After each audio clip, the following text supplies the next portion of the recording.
In this video, I'm going to discuss an LCD panel that's available for the Beaglebone and demonstrate how you can work with it. In the follow-up video, I'm going to explain the full process of how you can set up a Qt or Qt toolchain, whichever you prefer, that can be used to cross-develop applications for the Beaglebone from your desktop computer. In this part, I'll show you how you can develop a very basic windowing application for the Beaglebone using the GTK, which is a multi-platform toolkit for creating graphical user interfaces. It works perfectly, but as you'll see, I don't set up a cross-development platform, and this is the reason that there is a second video. It's a second video because it's an entirely standalone setup and works with any LCD module, or even with the Beaglebone DVI cape, for example. If you're familiar with LCD screens and their use, then you can skip to the second video now. There I'll explain how to develop a one-click deploy setup for Qt applications using Qt Creator that has a full remote deployment and debugging capability. I build a full input-output application using an LED for output and an I2C based accelerometer for input data on a threaded timer. I also make the full source code available. In this, a shorter video, I'm going to discuss and demo the physical setup of my display and discuss the alternative route for developing GUI applications. So here is the LCD cape that I'm using. It comes from Circuit Co, who have developed a number of capes for the Beaglebone, and they're widely available. This one is available for about $90 from New York or from DigiKey. Circuit Co make three different LCD capes, a 7-inch cape, a 3-inch cape, and this a 4-inch cape called LCD4. It uses a 4.3-inch New Haven NHD display that has a resolution of 480 by 272 pixels. It also has a built-in 4-wire resistive touch screen. It has 5 user switches on the right-hand side labelled left, right, up, down and enter. There is also a small reset and power button that are brought up from the Beaglebone and connected to the PWR_BUT and sys_n reset inputs on the Beaglebone's P9 header. The 5 buttons are connected to GPIO 116, 117, 119, 316 and 015 for left, right, up, down and enter. The resistive touchscreen is very easy to use, but not as nice as the capacitive touchscreens that you're used to using on smartphones and tablets. You can use it with your fingertip or nail with pressure applied, but I found that a nylon tipped stylus is really needed to get the best from the display.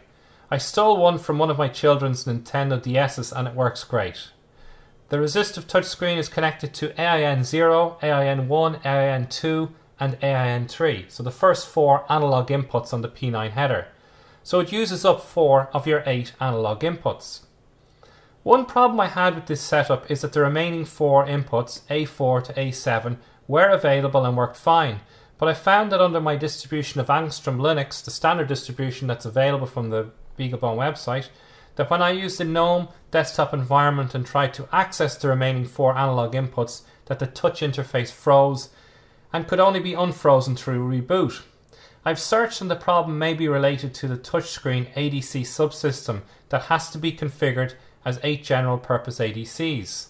This is called TSC ADC SS and it has to be used in one of 4 modes, either 8 general purpose ADCs, a 4-wire touchscreens with 4 ADCs, a 5-wire touchscreen with 3 ADCs, or an 8-wire touchscreen.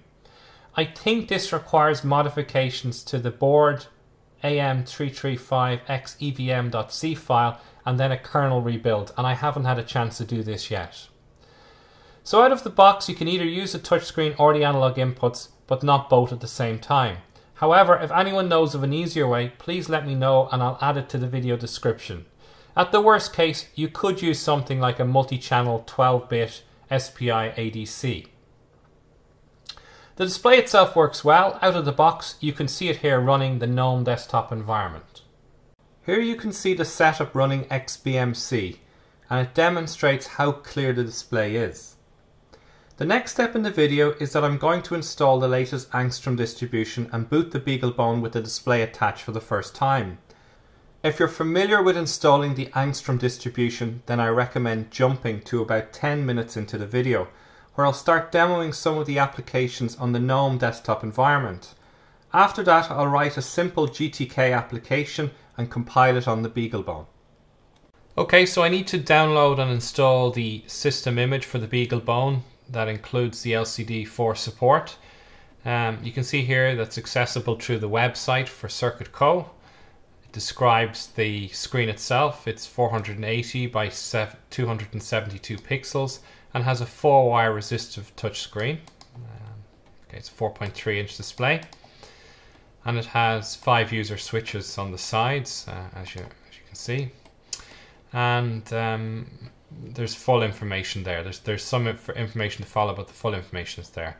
So what I want to do now is I want to get further information and download the latest image. So I'm going to use an angstrom image this case in this video. So intermediate Beaglebone image releases can be downloaded from here. So I'm going to go to here.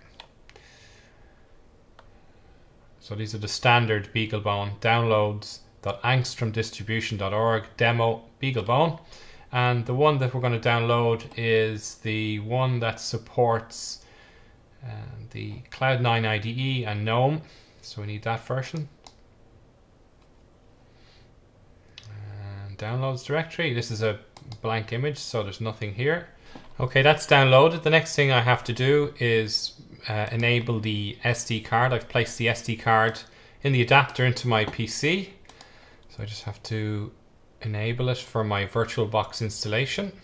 It's generic USB 2. And I already have a Beaglebone angstrom distribution on this card.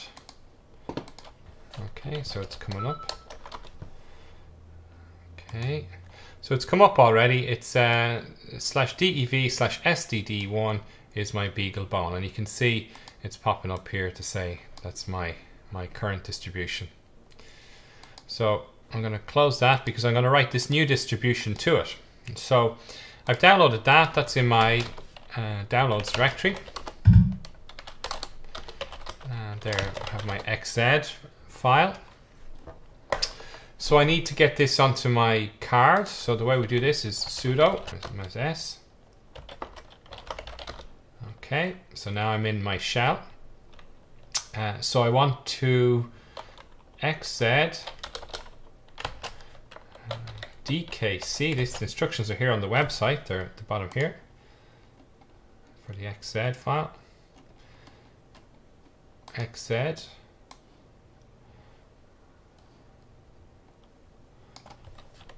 my angstrom distribution to /dev/ and again, this is very important. I've mounted, make sure you don't overwrite your hard drive or something like that. This is where my media card is. It's SDD, so you make sure it's your SDD. Okay, and away we go. So it's going to take quite a while for it to actually copy across. Okay, that's finished, so we can exit the root shell. And I'm just going to check my mount.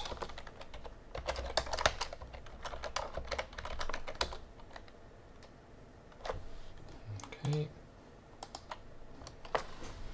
So now I'm going to place this into the Beaglebone and boot the Beaglebone for the first time with this image. Okay, I'm going to start this up.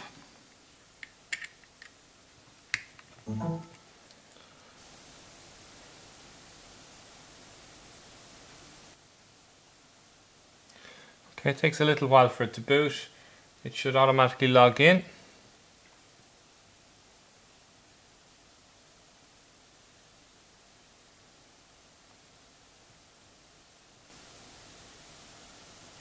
Okay, I have to calibrate the touchscreen. Oh, that didn't work too well.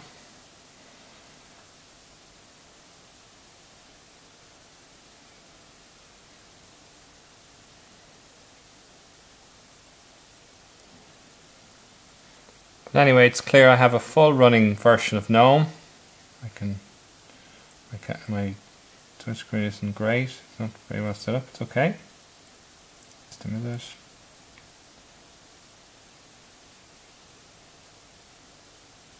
Administration.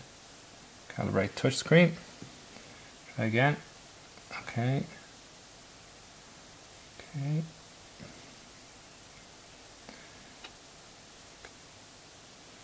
Should be fine now. Yeah, okay, so it's much better now. So I can run, I go into graphics and I can execute the 3D graphics application, the OpenGL applications. So it's clear here that that's working very well. There's obviously hardware 3D acceleration going on there. Works very well.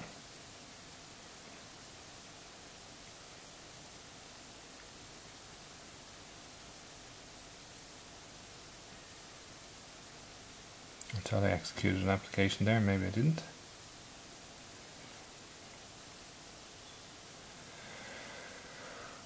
Okay, 8 point lights.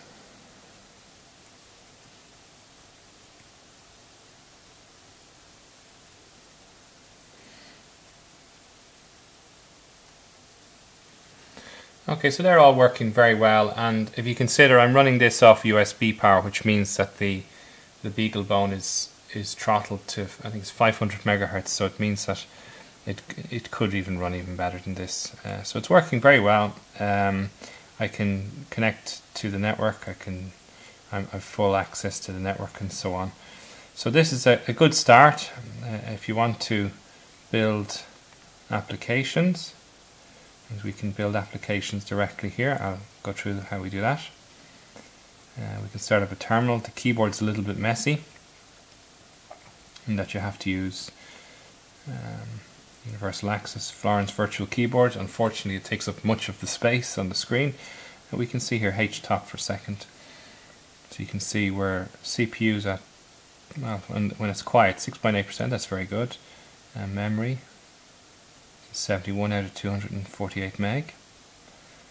H-top, okay, so that's quite neatly, there's nothing eating away. Internet, so we can start up Firefox.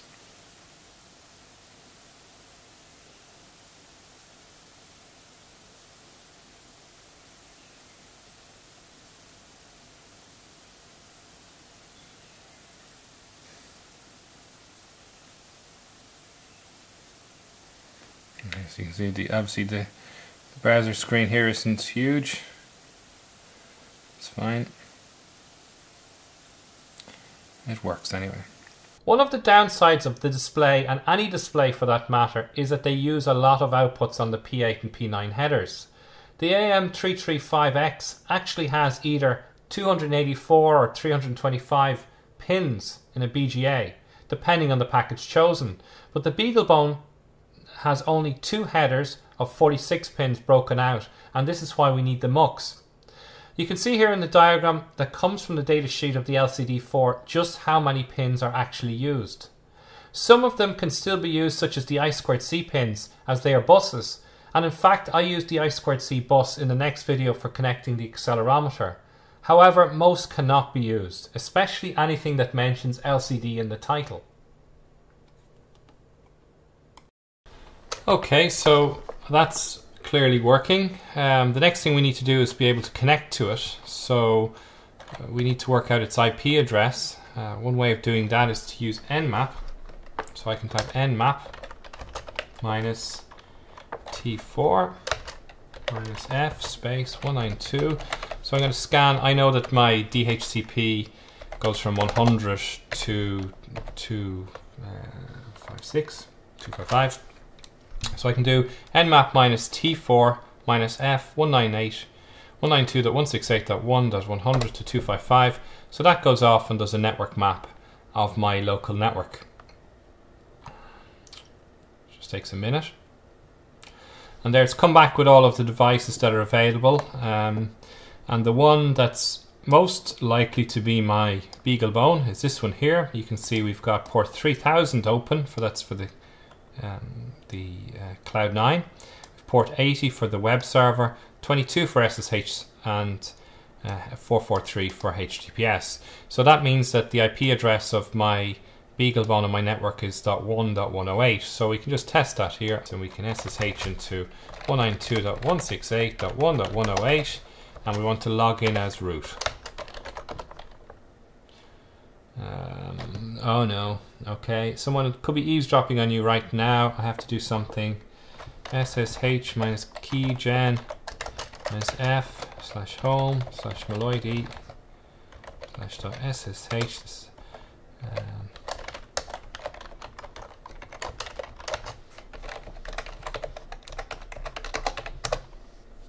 Okay, and then I can log in again.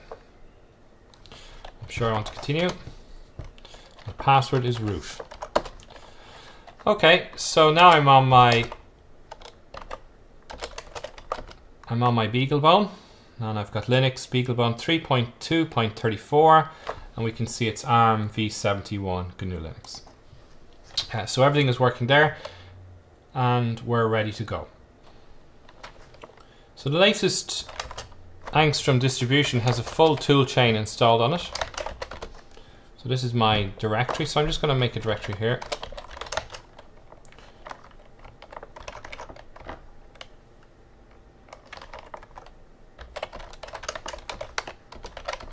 Okay, and I'm going to write in the standard GTK example. So I'm just going to call this vi test.cpp.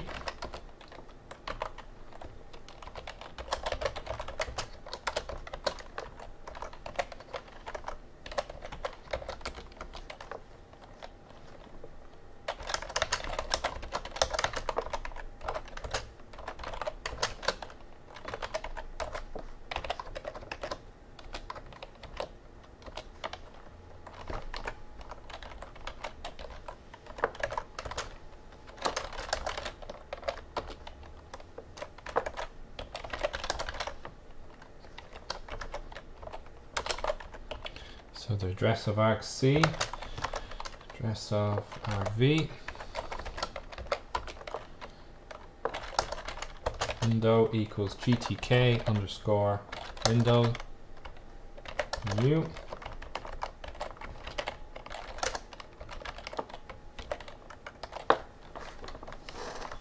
top level. That's it.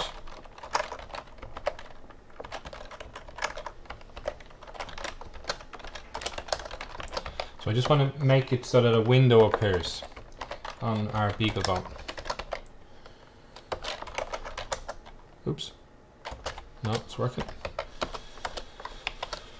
Escape :WQ. More test. Okay, so that's my short little application. Now one of the things about GTK and glib is that there's a slightly strange configuration for compiling. Just check G++ is there. Okay, that's good.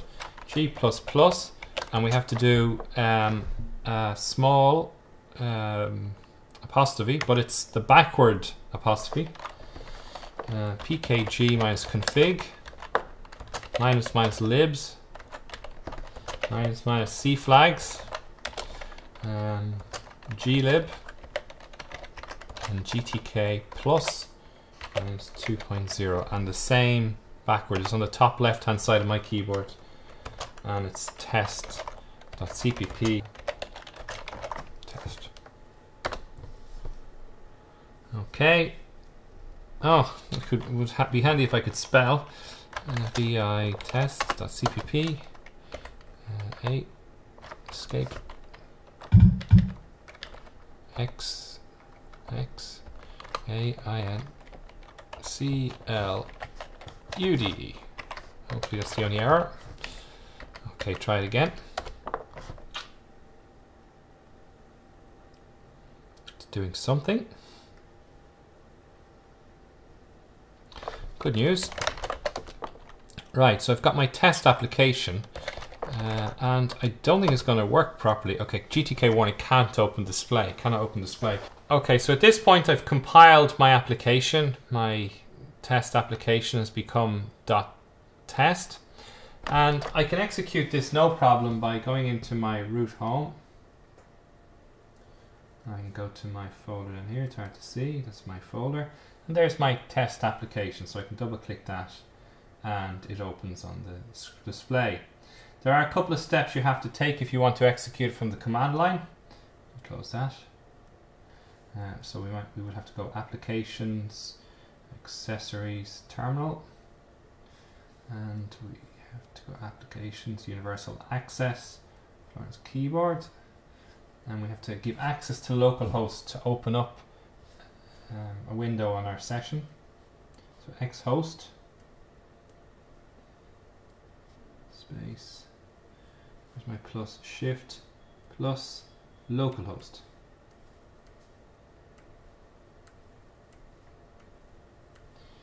Okay, return. So localhost was added to the access control list. I'll flip, I should start the keyboard again. Make sure it's down here.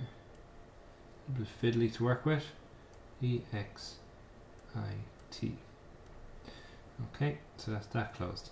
So that means now I'll leave this running there. I can go back over to my shell. And we have to do a couple other things. First of all, we have to export the display. export display equals :0.0. Okay, that's it. And then we should just be able to say /test. And when you press return, yeah, it worked. You can see the window test appeared on my Beaglebone, and I can move it around. So that's the basis of how we can build a GTK application. I can kill it here by hitting Control-C, and my application, my window dies on my Beaglebone. The problem with this setup is that ideally you want to create a tool chain where you can work on a desktop PC and write the code once there and then transfer it over to your Beaglebone. But it is very, very, very difficult to set up glib and GTK to work in a cross-compiler environment. Your best option there is to create a mirror image of the files and the libraries that are on the Beaglebone on your local machine, and then use something like Eclipse from the videos from before to try and set up a cross-compilation environment. I've tried it, I found it very difficult, it didn't work very well, and I decided that instead of using GTK for these applications, I want actually applications that take advantage of the full screen. So for that reason, I'm going to move on and look at Qt or Qt, whichever way you want to pronounce it, and I'm going to do that in the next video.